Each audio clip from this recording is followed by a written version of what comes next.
So let's get to the first award, Wrestler of the Year. And the nominees are Roman Reigns, the Tribal Chief. He's been on the tear, and the Bloodline has been the top dogs in WWE for almost a year now. Roman has had that title for almost 3 years. Going on 800 days, something real crazy. Jade Cargill. Now, last year, it was an upset for the Wrestler of the Year. It was a female. It was Britt Baker. She won it over Roman Reigns and Kenny Omega. And you can always give it to Kenny Omega every year, because at that point, he wasn't injured and he was having 5-star matches like they were hotcakes. But just like Britt Baker did, her matches transcended her being a woman last year. Those were dope matches if they were men doing it. So I gave the Wrestler of the Year and Female Wrestler of the Year to Britt Baker. Or did I give Female Wrestler of the Year to Bianca Belair? So Jade is in this category. MJF, man, he was a good free agent. Had us all talking about him, whether he was going to leave WWE or was he going to show up to Double or Nothing. And he just cultivated our souls as wrestling fans. Matt Cardona, another sleeper. He tore up the indies. Hill, GCW, East Coast Wrestling, several promotions. I think he even had something to do with Impact. Matt Cardona was that guy. CM Punk is the cult of personality. This dude had He had 3 of the best matches of 2022. 3 top 10 matches in 2022. You had to put CM Punk on there. And you'd say Roman Reigns was a needle mover? No, Meltzer was like, the real needle mover is CM Punk. Like, the WWE is advertising John Cena's return to SmackDown on the NFL games. And they're excited about John Cena. And then they're like, he'll go against Roman Reigns. The commentators don't even know who Roman Reigns is. You see the excitements in the NFL commentator's voice when they talked about John Cena returning. And this guy that held the WWE title for 800 days almost, 700 days, they're just like, Roman Reigns. Then you got Jon Moxley, wild thing. He showed us that he can wrestle anywhere he wants. He was the 2-time AEW champion. Won the GCW championship, defended it against Nick Gage, beat Nick Gage, beat AJ Gray. So these 6 superstars all vie for Wrestler of the Year. And the winner for 2022 Wrestler of the Year, drumroll, it's the cult of personality, CM fucking Punk. And a lot of you dick riders and fucking marks are probably going to be like, what? He cussed out the Young Bucks. You wasn't keeping that same energy when he was at All Out and he was getting along with everybody like Jurassic Express, or should I say, Jurassic Express, when he was like, whoa, helping the young cats out in the locker room, teaming up with FTR. Yeah, I was on CM Punk's dick. Then when he had the press conference, I tried to say he buried everybody. He had 3 of the dopest matches and storylines of 2022. He finally got to beat MJF in the dog collar match. I mean, he lost to Jon Moxley. He lost to Jon Moxley in a match. He beat Hangman for the AEW title at Double or Nothing. Then he broke his leg against Moxley, and people thought he wasn't going to come back. Then his homeboy was like, no, you're going to do this, motherfucker. You ain't going out like this. This is fucking Chicago. Come on. Get hype. Get hype. That had the whole wrestling world and the whole Chicago lit. And then his press conference was one of the best memes of 2022. Who you know when the title in AEW's inaugural pay-per-view, Double or Nothing, and their flagship pay-per-view, All Out, in 1 year. And that dog collar match with MJF was crazy. At CM Punk's age and at his status, he didn't have to do that shit. But AEW made sure that, CM Punk had the love for wrestling and he was allowed to do things like this, where if he was in WWE, he wouldn't be able to push that envelope like that. And the reason Roman Reigns didn't win it, because Roman Reigns' matches weren't that good. I mean, 2 of the matches that he had that was good, I can remember. was the Brock Lesnar match at SummerSlam and the Logan Paul match at, you know, Crown Jewel. But it was because of what Brock did with the fucking bulldozer and all the interference that ran through Paul Heyman and the Usos. So it was what Brock and the other people did, not what Roman did against Logan Paul. It seemed like Logan Paul carried Roman Reigns. We talked about Logan Paul after that match instead of Roman Reigns. And Jay didn't win it. I mean, she's a great wrestler, but she just didn't win it. She was nominated, though. She had a huge impact from seeing her in multiple interviews at talk shows, courtside at the Atlanta Hawks game with Naomi, doing a little Forbidden Door tease. Jon Moxley, he could have won it. He had some great matches, too, but he took 2 L's. He took the L to CM Punk at All Out. Then he took the L to Nick Gage at, was that Homecoming? I think so. So Jon Moxley ain't win it. So CM Punk won it. He was the best wrestler and biggest draw of 2022. And you're not going to get Wrestler of the Year if WWE books you to beat everybody and smash a whole bunch of mid-carders and say, oh, this is 850 days. No, you're not getting Wrestler of the Year, Roman Reigns, for that bullshit. So CM Punk is the Wrestler of the Year, and I'll defend that. And, just like last year, it was Britt Baker. I wasn't giving it to Roman Reigns when his matches wasn't that good. Now, if we was talking about Roman spots all through that match, we wasn't. Last year, we was talking about Finn Balor, the ropes breaking on Demon King Finn Balor, so he couldn't use his high spots. We talked about that. And that WrestleMania 36 match was terrible. Terrible. And you in the main event of the biggest card in wrestling, and it was horrible. At SummerSlam, you had to redeem yourself because Brock and the Usos and the Bloodline had to save you. You see what I'm saying? And more people saying Sammy is the best thing in the Bloodline than Roman. So that's why Roman didn't get it. And you think CM Punk shouldn't have got it? You know what it took to beat Moxley for that GCW belt? It took to beat Moxley for the GCW belt, it took a physical match, a death match with Nick Gage, and the firm interfering and destroying, Jon Moxley so Nick Gage can get that win. So you know what? What did CM Punk do against Jon Moxley? Beat him clean, coming off a broken leg.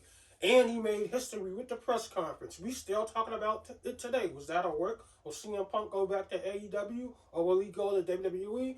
They said he knocked Nick Jackson out. We don't know if he did that. But CM Punk is the 2022 Rock Over Wrestler of the Year.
That I have to sit up here because we have irresponsible people who call themselves EVPs and couldn't fucking manage a target, and they spread lies and bullshit and put into a media that I got somebody fired when I have fuck all to do with him, want nothing to do with him, do not care where he works, where he doesn't work, where he eats, where he sleeps. And the fact that I have to get up here and do this in 2022 is fucking embarrassing. And if y'all are at fault, fuck you. If you're not, I apologize. Now let's get into Match of the Year. And the nominees are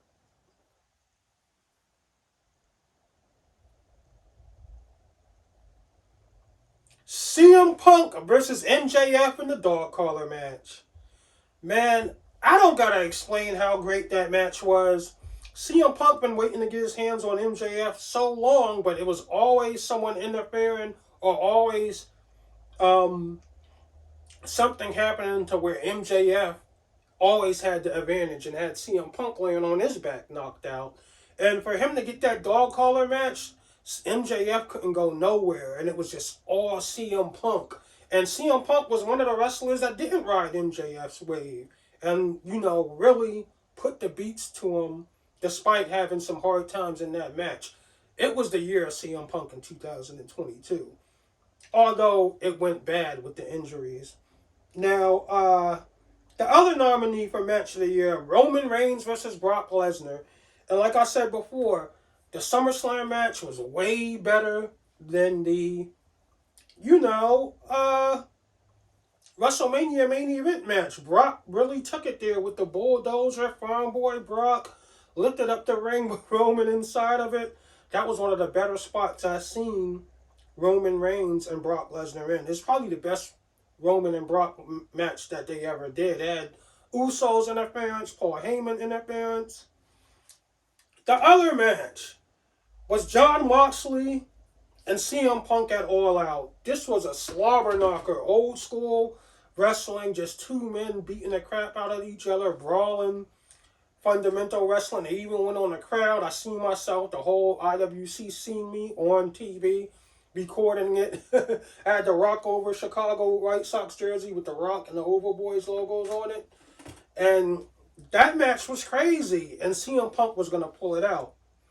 The other match of the year candidate is Stone Cold Steve Austin versus Kevin Owens at WrestleMania 38. And this match was awesome because we all thought it was going to be just Stone Cold having to sit down on the KO show and stunning him. But no, he ended up stunning Stone Cold. He ended up Stone Cold stunning KO, Vince McMahon, Pat McAfee. He gave it to everybody, and it's always great to see Stone Cold stun a face. Because once the face thinks, oh, he's Stone Cold, I'm going to ride his wave to this WrestleMania moment. No, Pat McAfee got stunned too. And then we had the dog collar match between the Briscoes and FTR, and that was one of the most brutal matches I've ever seen in my life. And then the undisputed WWE Universal Championship, Logan Paul versus Roman Reigns. That was the sixth match of the year candidate. Logan Paul proved once again that he is no joke, and you can give him a main event in these main spots. He carried the match against Roman Reigns.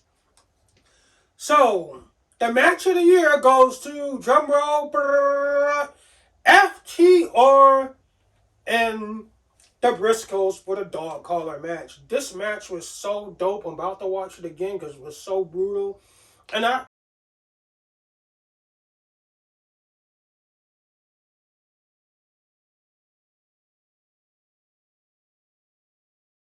more flagrant, tap danced on the work, Sammy Davis. My nigga had 20, worked the shit down. Only thing he had was the law and patience. Gallery department, Levis on paint on the lenses.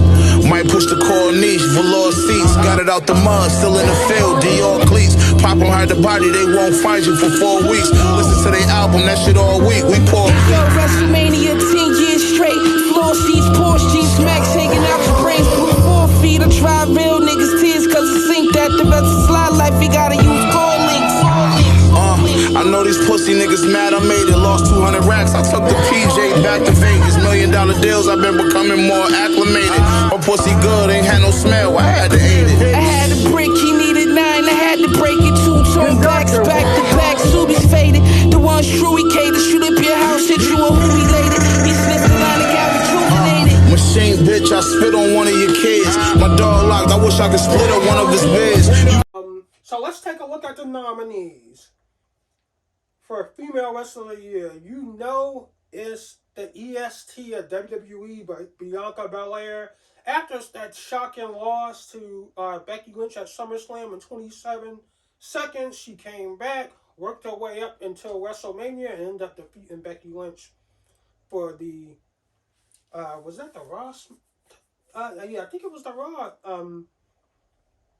the Raw Women's title, and she's just been on a media tour and a wrestling tour. And like, she's a Tennessee volunteer. She's been on several talk shows. She's been on the Breakfast Club. She's been at like Sneaker Con. I think she was at Complex Con, something like that. They did shopping with the Cool Kicks, shopping for sneakers. So Bianca Belair, you know, she transcended into the mainstream. Also, Female Wrestler of the Year nominee is Jade Cargill. She's 45-0. Knocked down the biggest woman, Nyla Rose. Beat Anna Jay. Beat Tay Conte. We all remember the Kiss of Death. Not only that, she's also 4 seats at the Atlanta Hawks games.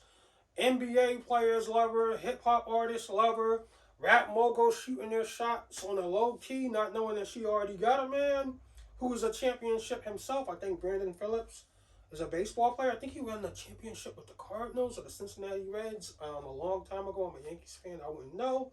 But Jade Cargill was 45-0. And I can really see her going 100-0 unless someone like the boss, Sasha Banks, comes and ends that streak. Because I don't think Jade is going to lose. She only keeps getting better and stronger. I think what's next up for Jade is a collision with Sasha Banks at Revolution, or a women's title shot against this candidate for Wrestler of the Year, Jamie Hayter. She came so close at All Out, but the thing was, it was a fatal 4-way, and Britt Baker pulled her off of, you know, her opponent and cost her the match. So we thought it was all over for that relationship. But nope, Britt stayed a true friend, and when she got her one-on-one shot against Toni Storm for the interim title, Jamie Hayter ended up winning. So she finally got that belt that the fans wanted her to get. She was so close at All Out, the fans was cheering her even as a heel.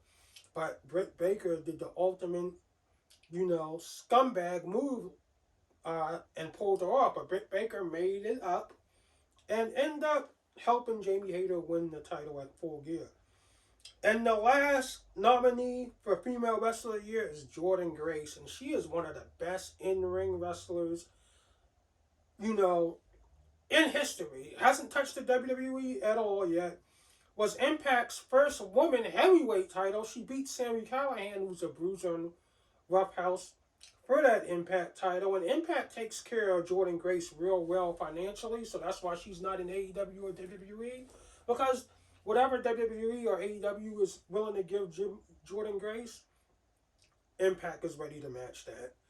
So, Jordynne Grace, Jamie Hayter, Bianca Belair, and Jade Cargill nominees for Female Wrestler of the Year. And the Female Wrestler of the Year, drum roll goes to Jade Cargill.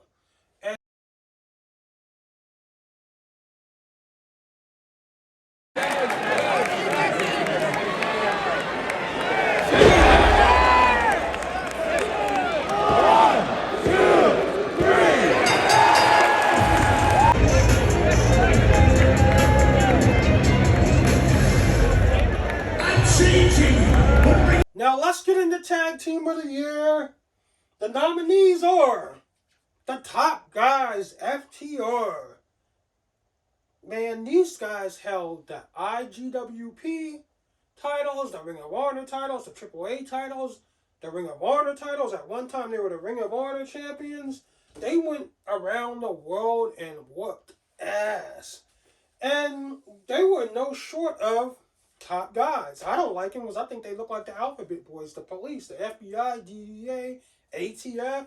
I do not like FTR. Not because they're wrestling abilities, it's because they look like the police. The Usos, the Ones, SmackDown champions and Raw champions, and these guys really are taking advantage of their, you know, affiliation with Roman Reigns. And Roman Reigns is the head of the table. And sometimes Jimmy or Jay, one of them is the hothead, but they got Sammy keeping them in line. But they also got Sammy helping them win championships and extend their winning streak. And the Usos are one of the best tag teams as a face, so they don't really need the help of Roman Reigns or the Sokoa Loa, whatever his name is, the fucking enforcer, or Roman. They don't need it, but why not get that help and run the WWE with Roman Reigns? So the Usos are one of the best tag teams of the year. The third nominee, the Briscoes. These boys is no joke. They held the Hog titles. They defeated FTR, got off that losing streak they had with them. And then they had the match of the year against FTR as well with that dog collar match. So the Briscoes finally got their shine on by winning those Ring of Honor titles. Hopefully they can come to WWE or AEW. I hope they don't get canceled, because that's part of the reason why they're not allowed on AEW TV, and WWE don't want them, because the Briscoes said some controversial stuff that some people thought was homophobic, but we just can't throw people away. We need to understand why Briscoe said that and why he was confused and uneducated about that situation. The last Tag Team of the Year nominee is the Acclaim. Scissor Me Daddy! Or is it the Dope Freestyles Matt Caster comes to the ring with? And everybody was talking about who's a better MC, AJ or Max Caster. Max Caster won. Max Caster definitely won.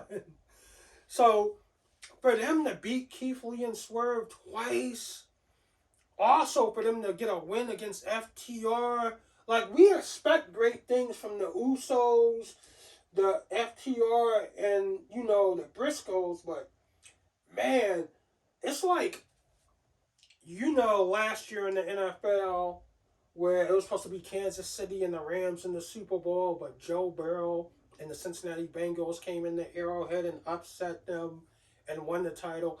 That's the feeling that the Acclaim get. And Tony Khan had these guys on Dark so many times, it was ridiculous. Now, you would have asked me 2 years ago when they announced the Acclaim being a tag team, would they ever be AEW tag champs in their career? And I would have said no. There's no way. These guys are too silly. They don't get over. Matt Caster is making a joke out of the hip-hop game, but he's actually going over people's head. But they gave him a shot, and Tony Khan kept his word. He's not pushing anybody. He's going to act how the fans react. He's going to let fans react to who he puts over or give the push, and the fans love, you know, the Acclaim. So the winner of Tag Team of the Year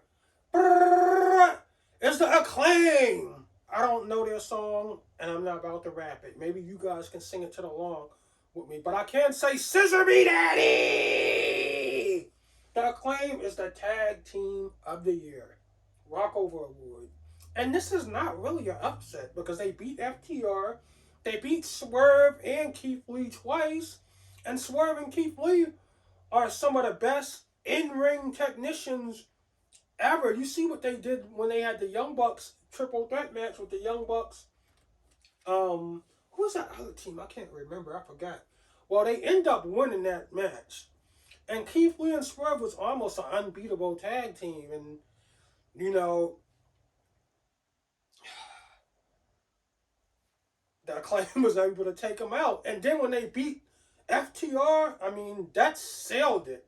Now, FTR would have won, but they ended the year on the L. They lost their tag team championship at the end of the year, and the Acclaim retained theirs against the top guys. So it had to be the Acclaim. And the Usos ain't win it because they had too much interference from the Enforcer and the Sami Zayn. So that's why they didn't win it. So shout out to the Acclaim, the Rockover Award 2022 Tag Team of the Year.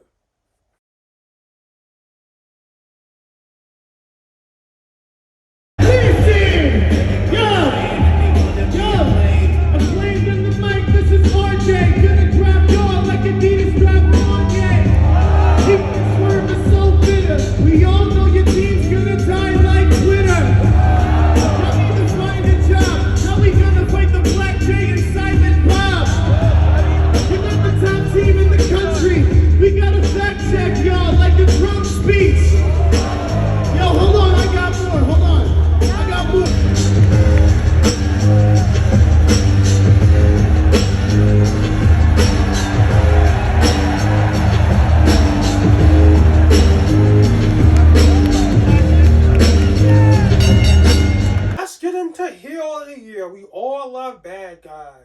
And now the bad guys are over now. That we go to the wrestling events to see the bad guys. Whether it's MJF, Matt Cardona, Ricky Shane Page doing the slimiest and dirtiest things to his own people, or Roman Reigns getting tons of help from the bloodline and telling fans to acknowledge him. We all love heel. So the nominees for heel of the year goes to the tribal chief Roman Reigns. Like, we were just waiting for somebody to beat Roman Reigns. We thought we had it with Logan Paul. He came this close to doing it. We thought we had it with Drew McIntyre that was on the cusp of beating Roman Reigns, but he had help from a bloodline member we thought was not on track to come to the WWE yet. That's the Enforcer. And Roman was able to keep his belt for the last 2 years by having heel interference and heel heat. Against Finn Balor, the ropes broke. We thought the Demon King was going to beat him.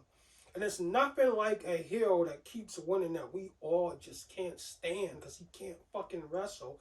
He's not good enough to hold this belt for 800 days. The bloodline, the statue, that's a cool storyline, but what makes him as a heel is he's holding this title longer than everybody, and he can't fucking wrestle. The other heel of the year, Matt Cardona, man, he know how to get under fans' skin. What really fucked us up about Matt Cardona was him calling himself a deathmatch king and beating Nick Gage, and Nick Gage never getting that win back because Jon Moxley ended up beating him. So, Matt Cardona, he spits in fans' face with the water. He beats up fans. He wrestles fans and, beats them. And he beats the people that we all love as wrestling fans. Like GCW fans love Effie. They love Nick Gage. And Matt Cardona beats them at their own game. And the final heel of the year nominee is MJ fucking I. We all thought he was our hero once he beat Jon Moxley, and the fans was like, yes, yes, yes. Then he came and spit right on our face with that press conference. So it's like, MJF, god damn, he's being MJF. And despite, him getting help from William Regal, he ends up knocking William Regal out with the brass knuckles or the diamond ring, punched him in the back of the head after Daniel Bryan told Moxley not to hit him because he had health issues. The way I look at it is, if you can hand MJF some brass knuckles, you can get hit in the head and anything is, able to happen to you. And I think fans loved when he did that to William Regal because it was payback for Moxley.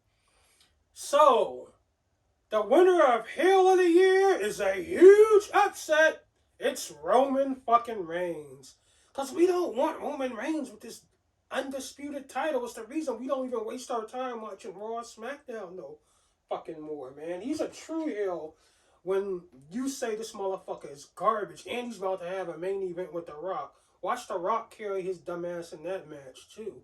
Like, the Shield Roman was the best Roman, not this bullshit, overblown, statue-building, bloodline bullshit. And I would have gave it to MJF, but we was happy when MJF won that title against, Moxley. So he wasn't really heel at the end of the year. We also loved when he knocked William Regal's ass out and sent his bitch ass back to WWE. So the heel of the year is a huge upset. Roman fucking Reigns.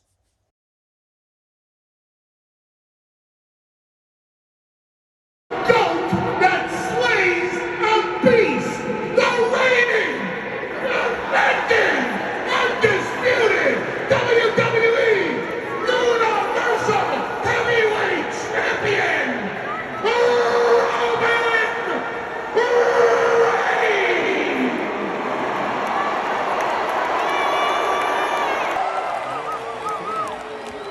Acknowledge me.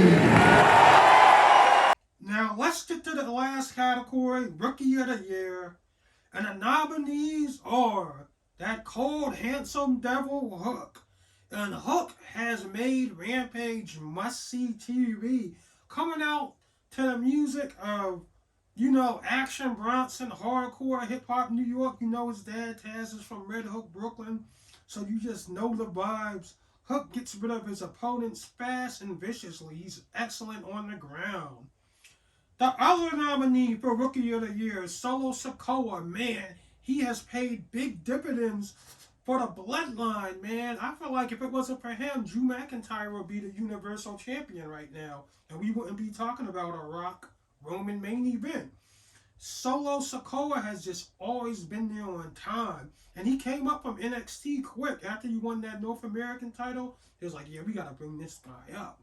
And, you know, Good Sami's saying, you know, trying to handle the Jey Uso, and we don't know really where his head at. Solo Sikoa gives Roman an extra peace of mind, knowing that he has his back, and if Roman is about to lose that title, no matter what us people say as fans, Solo Sikoa is willing to put himself on the line so Roman can keep that title, so the bloodline can have all these accolades. The third nominee for Rookie of the Year is Speedball Mike Bailey. This dude keeps improving by the day. I mean, we've seen him on GCW in the Scramble matches. We've seen him in solo matches.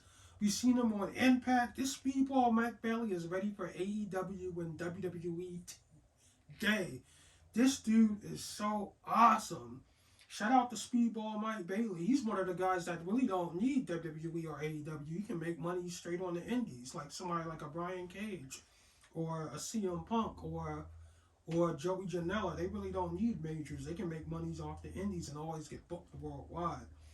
And the last nominee for Rookie of the Year is Austin freaking fucking Theory. We've seen him at WrestleMania. He's Vince franchise guy. I mean, I always said he could be the next John Cena. Not a hip-hop star, but like a person WWE can get behind. He just won, was that the U.S. title or Intercontinental title against Seth and Bobby? I mean, it didn't look good. It looked kind of sus, but on paper, you defeated Bobby Lashley and Seth Rollins in a triple threat, and you came out the winner. That's always going to look good on paper. Held the Money in the Bank briefcase. We thought he was going to be a future WWE and Universal Champion, but we'll have to wait for that. But Austin Theory had an awesome year, man. From winning that against Pat McAfee at WrestleMania was huge. Got stunned by Stone Cold, though, so it didn't end that well. Well, no, I think he lost to Pat McAfee. Yeah, he lost to Pat McAfee, but I think Vince ended up beating Pat McAfee, yeah. But other than that, Austin Theory has inserted himself as a huge star. Now, his momentum has slowed because Triple H took over, and they're really, you know, fucking Austin Theory up the ass with no jail because Vince ain't fucking there. So, Austin Theory is the last nominee of Rookie of the Year. And the drum roll goes to, the winner goes to, drum roll please. No, that's a machine gun like West Side Gun. Boom, boom, boom, boom! The winner for Rookie of the Year is Austin fucking Theory. And you might say it should have been Hook or Speedball Mike Bailey, even Solo Sikoa, but bigger stars. Austin Theory is just a bigger star, and when it's this close, you gotta give it to the most over and the best name. And the most over and the best name is Austin Theory. He was the Rookie of the Year. He's the most talked about. You see what I'm saying? And he's self-made. He's not, you know, he's not Taz's son, so people can't say, well, the only reason Hook is in there because it's Taz's son. No, he's self-made. From NXT all the way to WWE. Speedball Bailey, he didn't win it. Not in front of enough eyes for me. And Solo Sikoa, he ain't win it because he really just a young boy, a big-ass young boy that does Roman Reigns' bidding. So that's why he didn't win. So the winner of Rookie of the Year is Austin Theory. Now here,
came across my timeline, and it was Eric Bischoff commenting about Mandy Rose's career choices. Well, she should shut the fuck up because you gave up an 83-week lead. You're up by 83 points and you lose it. You are a big fucking loser.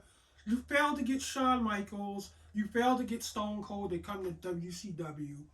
Your shit got weak after Hulk Hogan got tired of wrestling and wasn't motivated. You couldn't build no fucking stars.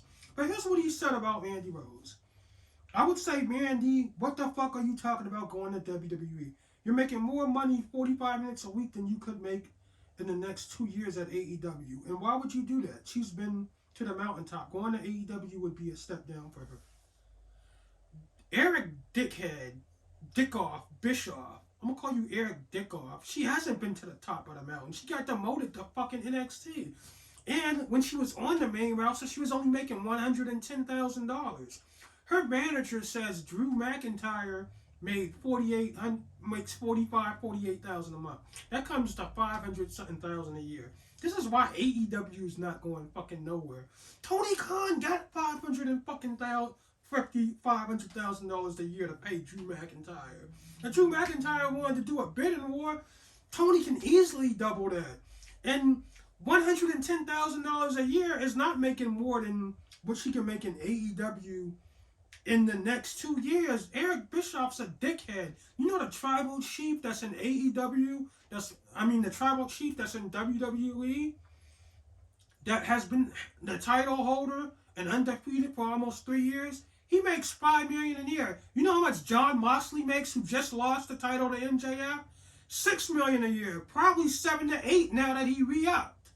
So Eric Bischoff don't know what the fuck he talking about. Quit hating on AEW. You lost to WWE. WCW lost to WWE. Not AEW. So quit trying to make AEW go head to head with WWE. Because you did it with Hulk Hogan and Diesel and Macho Man. Their biggest stars. So when they got too old, you couldn't make a star. Hugh Morris, a nigga that get a splash on the top rope, started laughing. It's Hugh Morris. That's who you booked. Glacier. People make fun of that nigga now. He's a fucking meme. So you can't build stars. You see what I'm saying? And like I said, AEW ain't going nowhere because Tony he can triple Mandy Rose's salary. And if Mandy Rose has a fan site where she, having risky content, she still wants to be a wrestler. She probably grew up on Trish Stratus. She probably grew up on fucking Wendy Richter. She probably grew up on Sasha Banks. Well, I don't know if she's that old. Sasha Banks is that old, but she probably likes Sasha Banks. She got into wrestling for a reason, and it's not to make a OnlyFans or a fan site. So why not do something WWE ain't gonna let her do? Wrestle and, make her fan site, her sexy site. People are making a lot of money for OnlyFans to see Mandy Rose. I don't know if she's naked or what. If she's showing feet, if she's showing pussy. I don't know what Mandy is doing. That's making her a lot more money. But it gotta be more than what she's doing in the WWE because she dresses sexy already with her outfits with Toxic. She got demoted in WWE. So WWE was paying main roster people $250,000 a year when Triple H was there. Did they call Mandy back up to give her that $250,000? Fuck no. They left her ass in NXT and gave her $110,000. So Eric Bischoff, you don't know what the fuck you talking about. Please stay out of grown folks' business because you fell off doing podcasts now. And you was on AEW TV. So get off Tony Khan's dick. She is the NXT Women's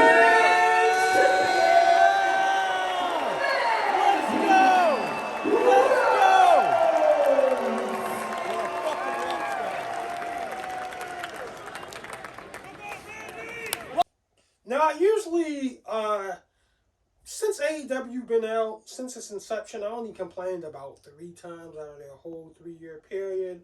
Sort of like at the end of 2020, they was doing the bullshit with the Dark Order, making a joke out of them. Before Brody Lee, rest in peace, Brody Lee gave him credibility. Heyman is doing that for them now.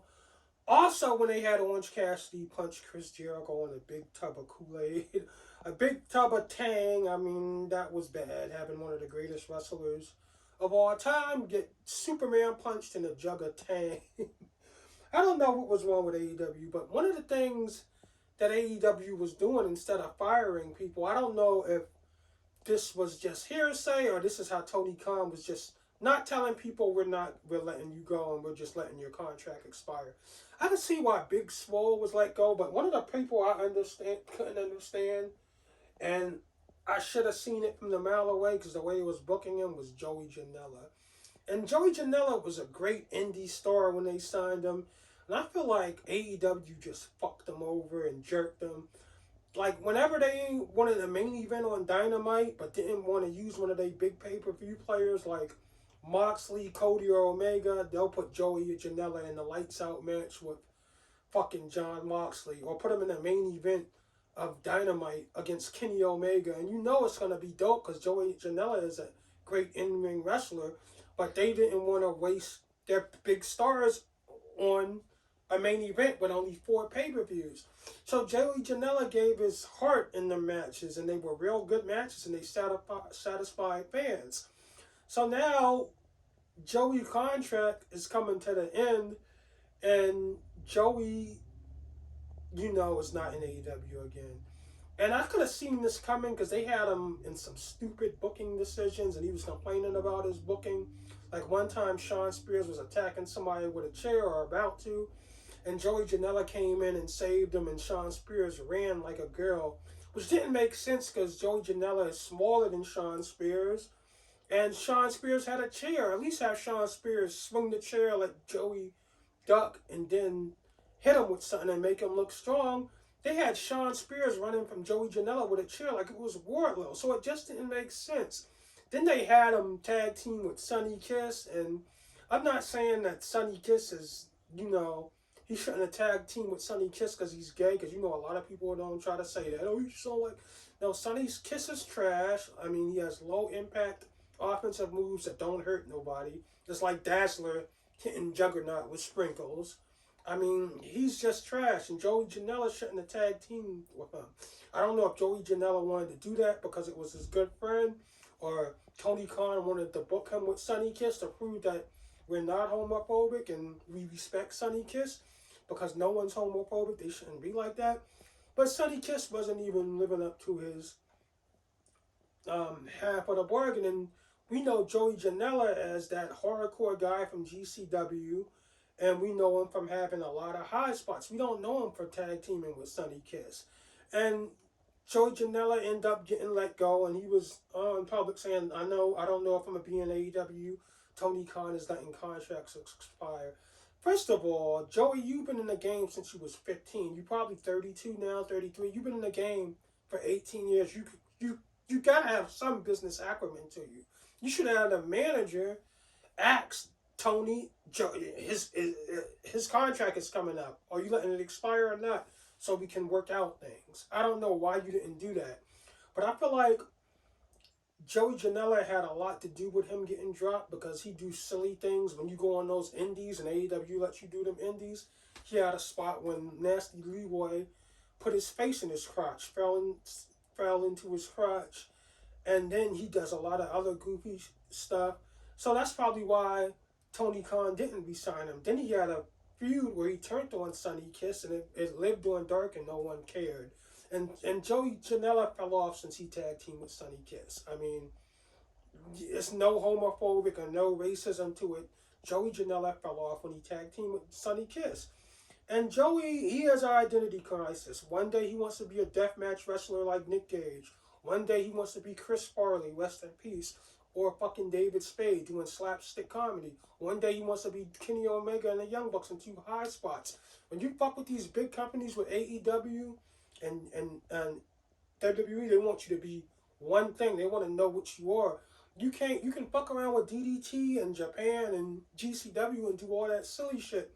But when you're trying to get this fucking bread, this payola, this loaf, you gotta be one thing. Are you gonna be that deathmatch guy that goes over the edge? Or are you going to be that high spot crazy guy that goes over the edge? Or are you going to be a comedic wrestler? You can't be all three. And I feel like Tony Khan jerked them. Used them for main events on TV, used them to, tag team with Sonny Kiss to bring gay awareness to wrestling, and then when Tony Khan wanted to sign Aleister Black and he had a plan on signing these big WWE free agents, I mean, he was just going to let Joey Janela's contract expire, but he kept Sonny Kiss. Because I know Sonny Kiss was with the one boy that came from NXT that helped Swerve beat up Rick Ross. He was in a faction with him. So I don't know why couldn't he put Joey Janela with those New York guys that's in the firm, with Stokey, I think it was Big Cass? And why didn't he put him in? Why didn't he do a program with Hook and Joey Janela? Joey Janela can be Hook's homeboy. They both from the East Coast. So I just feel like they jerked Joey Janela. Like they fucked Joey Janela real good. AEW did. Just like Mitch and Paid in Full when they found his brother dead. They sent his brother's son. It's like, man, they jerked him, man. They jerked him. I feel like AEW did the same thing. They jerked Joey Janela.